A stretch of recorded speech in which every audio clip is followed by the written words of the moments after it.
Good day, everybody, and welcome to another edition of the Military and Foreign Affairs Network. I am your host, the voice of reason. Today, we have entered day 130 of the ongoing war between the Russian Federation and Ukraine, and obviously, there are some very significant events that have occurred over the last 24, 48 hours in terms of the progress on the war and what some folks would articulate as a Russian victory or Russian progress taking place in the ongoing conflict. Now, obviously, some in the media are talking about the Russians seizing control of Lysychansk, but it's not just the seizure of Lysychansk that is the main issue in terms of what is happening most recently. Obviously, seizing control of a minor town or city that is defended by the enemy on the opposite bank, in which the enemy would have to conduct a river crossing, is very, very difficult from a military aspect, especially considering that Lysychansk sort of sits on higher ground overlooking the eastern bank of the Donets River.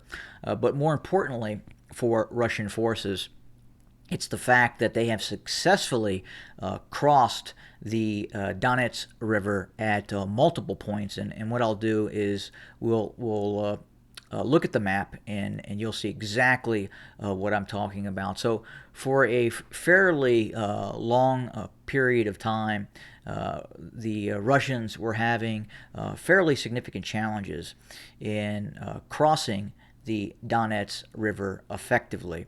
And what I want to do is just kind of give you an idea of what we're looking at here. So this is the Donets River, and you can kind of see it snakes around. And as we get up, we're going to approach Lysychansk. And we're on the outskirts of Lysychansk now. And now we're in Lysychansk. This continues to be the Donets River. On the eastern bank is Severodonetsk. So obviously that had been an issue for some time, where both sides were fighting back and forth for control of Severodonetsk. And what we'll do is, and again, the river kind of runs along this red line and around. And the area in red, obviously, is what is controlled now by Russian forces. And we continue to follow with the cursor the Donets River. And up here is where, also near Izum, where the Russians have successfully crossed as well. But right now, this is going to give the Russians, meaning them having the ability to have successfully crossed the Donets River and now have a foothold on the opposite bank. The Russians are now going to be able to move along the western bank of the Donets River, kind of clearing out Ukrainian defensive formations that continue to resist Russian forces on the eastern, or what you could call it, kind of the northern bank of the Donets River in this locale. And that's going to be very, very tough for the Ukrainian military to continue to hold large parts of this terrain. And to make matters worse, if we kind of zoom in, the areas along the eastern bank of the Donets River, very heavily forested, a lot of lakes, a lot of small creeks and what have you, coming off of the Donets River. But again, the Donets River is not huge, but it is in terms of the terrain that is around the Donets River, kind of really what makes it a kind of a bear for military operations. So you kind of have this forested area on the eastern bank, and then it kind of opens up on the eastern bank. So right now, there's not a lot of terrain features in terms of rivers, mountain features, large forested areas that could prevent a Russian war of maneuver now on the eastern bank of the Donets River. And if we look very, very closely here, it's very open with farmland, very, very flat surfaces that makes it much easier for the Russians to conduct maneuver-type warfare. Now, obviously, we do know that the Ukrainians are now setting up a defensive line north and east of Sloviansk, east of Kramatorsk, and then you obviously have the Bakhmut area as well, which is kind of the southern end of the defensive perimeter of what is now the Bakhmut to Sloviansk defensive line. And there's a lot of talk. Was this a tactical retreat by the Ukrainians? Was it a orderly retreat by the Ukrainian military? We don't know. There's not a lot of information coming out of the Ukrainian side in terms of what happened within the Lysychansk pocket. Things collapsed rather quickly, and again, we just don't know how many of the Ukrainian forces withdrew. What does that look like in terms of casualties that the Ukrainians took? We do understand that the areas around Lysychansk and that pocket that had been created came under withering fire by Russian forces. And now what I want to do is go back to the Moosehead pocket that was created. And what I'm also going to do is go to another map as well, where you, the viewer, can see the force disposition of Ukrainian forces that was in the Moosehead or reindeer pocket that was created.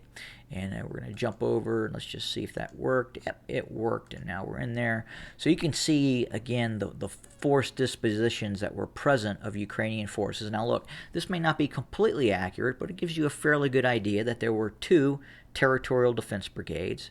There were a multitude of Ukrainian National Guard units, probably fighting in that urbanized zone around Lysychansk and several Donetsk. You have the 4th National Guard, the 27th National Guard Brigade, and you also have, in all probability, the 57th Motorized Rifle Brigade as well, very close to this area of operation. So the question is what happened to the 111th, the 27th, the 4th, and some of these other supporting units, the 112th, that appeared to have been in this pocket as of just a few days ago. And then if we go back to the map, and what we're going to do is just kind of now from July 1st, we're going to move forward, and we're going to see exactly, just over the course of quite literally 48 hours, what occurred.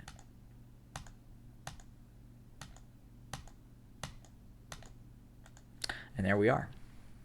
And just to go back a little bit further, where you can kind of really see what has taken place and how things, it appears, at least on the surface, things really fell apart for the Ukrainian forces. And the question is just how bad was it for those Ukrainian forces? And then watch up here, you'll have that secondary river crossing,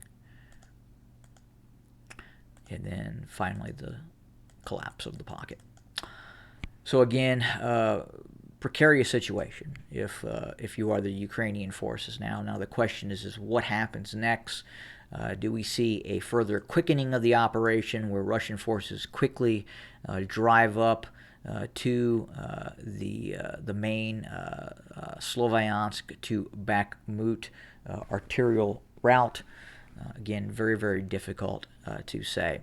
But right now, things appear to be kind of really falling apart for Ukrainian forces in this area. And I've talked about this before, that we were probably going to see a quickening of the operation. We were going to see changes, and rather significant changes, in the territorial holdings and kind of what we were seeing on the map itself. And furthermore, we also know that over the past 24, 48 hours, things have been picking up in terms of the entirety of the conflict as well. We have seen reports of strikes hitting the Russian city of Belgorod. And we know that some Russians have been killed in Belgorod. Now, was this, what was this? And really, the Ukrainians have not taken any sort of ownership for a strike on Belgorod. Is it possible? Yeah, absolutely. That the Ukrainians have hit Belgorod. Now, is this going to escalate the conflict? Difficult to say at this point. Possibly, but hard to say. Additionally, Russian forces have hit in a massive way Sloviansk with heavy artillery and multiple launch rocket systems. They've hit Kramatorsk over the last 24 hours. And then obviously they have hit areas deeper in Ukraine as well.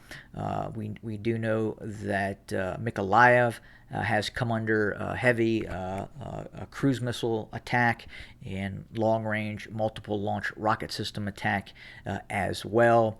And again, things appear to be escalating in terms of the tenacity of the conflict, the intensity of the conflict. We continue to hear talks about the possibility of Belarus entering the war. The president of Belarus has indicated that he believes over the last 3 to 4 days, the Ukrainians have attempted strikes inside of Belarus. Now, I would say at the same time, given that Russian forces are operating inside of Belarus, that Russian aircraft are actively launching missile strikes from Belarus. Belarus was used in the failed attempted attack on Kiev. Then obviously Belarus is a player in this conflict, and the Ukrainians, in the rules of war, probably have every right to launch military operations against Belarus. So will we see a pickup in hostilities in terms of the Belarusians getting involved on the ground? Probably not. Again, I've talked about this before. I don't think they have that kind of capacity, nor do they have the desire right now to get into this armed conflict. But they will continue to support the Russians as they have been, and obviously that relationship between Belarus and Russia is going to continue to get closer and closer. Given what is happening, obviously, between Russia and the North Atlantic Treaty Organization in itself. So, again, that's kind of where we sit right now.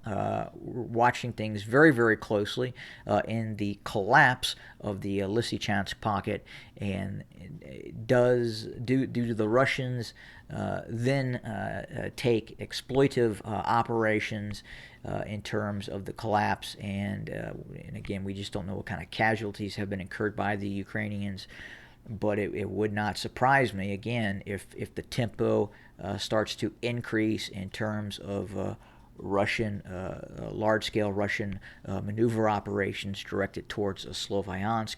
Also, I would also say that we probably will want to look more south as well. It would make sense for the Russians to start operations in a different sector, especially if they look to eventually envelop and encircle both Sloviansk and Kramatorsk. I think it's going to be difficult for a direct attack east to west against Sloviansk and Kramatorsk. Obviously, they are also going to be attacking from the north-northwest towards Sloviansk, but I would anticipate that we could see further Russian maneuver operations further in the west, west of Kramatorsk, Sloviansk. But again, we don't know right now what's in the Russian playbook in terms of what that looks like and what the Russians have planned for the future. But we're going to watch things very, very closely, because obviously things are starting to change on the ground. And again, given the nature of the war, given the high-pressure campaign and the amount of casualties that are being inflicted upon Ukrainian forces, their inability to continue to supply their forces in the field, especially in the east. Again, it would not surprise me at all that we see things change rather quickly, or could change rather quickly in this area, especially areas east of the Dnieper River. But that's what we have for today. We're going to be watching this very, very closely. Again, thank you very much for joining us, and we will have more again very, very soon. Have a good day.